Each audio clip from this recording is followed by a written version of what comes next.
Foreign market में जो Indian bond issue किए जाते हैं वो जनरली डॉलर में डिनोमिनेटर होते हैं, मतलब कि टॉम क्रूज डॉलर पे करके वो बॉन्ड खरीद सकता है। मगर इस केस में करेंसी रिस्क बॉन्ड इशू करने वाले पर होता है, क्योंकि अगर रुपये का भाव गिर गया तो मेरे को ज्यादा पैसा पे करना पड़ेगा बॉन्ड को डिसॉल्व करते टाइम, मेच्योरिटी के टाइम पे। तो मसाला बॉन्ड का इजाद हुआ। मसाला बॉन्ड एक ऐसा बॉन्ड होता है जो रुपये में इशू किया जाता है। मतलब कि टाटा अमेरिका में गया, उन्होंने कहा कि आप मेरे को 1000 रुपए पे करो, मैं आपको हर साल 10% का ब्याज पे करूंगा।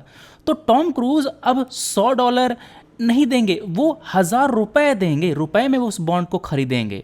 तो इस तरह से जो करेंसी रिस्क होता है वो इन्वेस्टर के ऊपर होता है। मतलब कि बॉन्ड को जब बेचेंगे तो उनको पैसा रुपये में ही मिलेगा। सबसे पहला मसाला बॉन्ड आईएफसी ने इशू किया था 2014 में। कोई भी इंडियन कॉर्पोरेट, एनबीएफसी, सरकारी पीएसयूज, गवर्नमेंट लिंक्ड एंटिटीज मसाला बॉन्ड को इशू कर सकता है और ये बॉन्ड ग्लोबल एक्सचेंज पर लिस्ट भी हो सकते हैं। इनका मैच्योरिटी अलग अलग इशू साइज पर डिपेंड करता है। ये मसाला बॉन्ड 3 से 5 साल में मैच्योर हो सकते हैं। कोई भी विदेशी निवेशक या फिर कोई भी खुदरा निवेशक इसमें इन्वेस्ट कर सकता है, मगर उसको रुपये के रूप में पैसा पे करना पड़ेगा और उसको एफएटीएफ कंप्लायंट होना पड़ेगा। मसाला बॉन्ड को आरबीआई के एक्सटर्नल कमर्शियल बोरिंग रूल्स के अंदर रेगुलेट किया जाता है और इससे जो पैसा आपने पाया वो केवल अप्रूव्ड प्रोडक्टिव सेक्टर में ही इस्तेमाल कर सकते हैं। फॉर एग्जांपल इंफ्रास्ट्रक्चर, रीफाइनेंस, इन सब में।